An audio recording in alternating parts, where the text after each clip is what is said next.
السلام علیکم ورحمۃ اللہ وبرکاتہ۔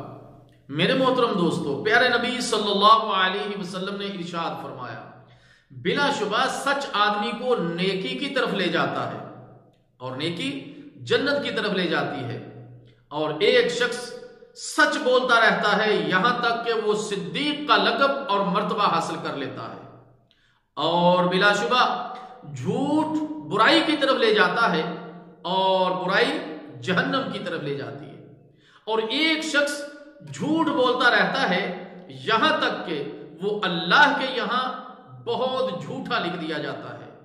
صحیح بخاری اور صحیح مسلم۔ اللہ تعالیٰ جل شانہ سے دعا ہے کہ اللہ تعالیٰ ہمیں سچ بولنے کی توفیق عطا فرمائے اور ہر قسم کے جھوٹ سے بچنے کی توفیق عطا فرمائے۔ والسلام علیکم ورحمۃ اللہ وبرکاتہ۔